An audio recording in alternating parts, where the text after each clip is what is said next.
ഡയറ്റിങ്ങിന്റെ plan എന്ന് പറഞ്ഞാൽ ഞാനിപ്പോ എന്റെ ഡയറ്റിംഗ് എന്ന് പറഞ്ഞു കഴിഞ്ഞാൽ ഞാൻ രാവിലെ ബ്രേക്ക്ഫാസ്റ്റ് സ്കിപ്പ് ചെയ്തു.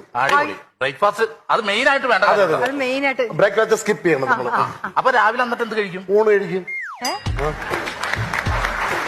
അല്ല, രാവിലെ ഊണ് നല്ലതാണ്. കാര്യം തലേ ദിവസത്തെ മീൻകറി ഉണ്ടെങ്കിൽ രാവിലെ ഊണ് കഴിക്കാൻ നല്ല രസമാണ്. ബ്രേക്ക്ഫാസ്റ്റ് കട്ട് ചെയ്തിട്ട് ഊണ് കഴിക്കും അല്ലേ? ഊണ് കഴിക്കും. ചിലപ്പോ അങ്ങനത്തെ ഒരു ഡയറ്റ് പ്ലാൻ ആയിരിക്കും. ശരിക്കും പ്രേക്ഷകർക്ക് ഇത് ഭയങ്കരമായിട്ട് ഉപകാരപ്പെടും ഈ ഡയറ്റ് പ്ലാൻ.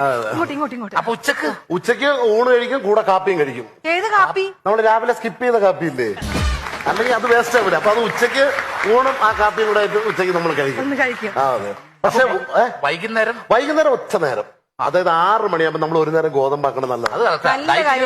രാവിലെ ഊണ്, ഉച്ചക്ക് ഊണും കാപ്പിയും, അപ്പൊ പിന്നെ വൈകിട്ട് ഗോതമ്പ് എന്ന് പറഞ്ഞാൽ 2 ചപ്പാത്തിയെ കഴിക്കും. വൈകിട്ട് 2 ചപ്പാത്തി. കാര്യം 2 ചപ്പാത്തിയെ നമ്മൾ കഴിക്കാം. കാര്യം 7:30 നമുക്ക് വീണ്ടും ഉണ്ണാനുള്ളതല്ലേ. കാര്യം അപ്പൊ 2 കൂടുതൽ ചപ്പാത്തി വൈകുന്നേരം രാത്രി 7:30 ഉണ്ണാൻ പറ്റില്ല. രാത്രി 7:30 വീണ്ടും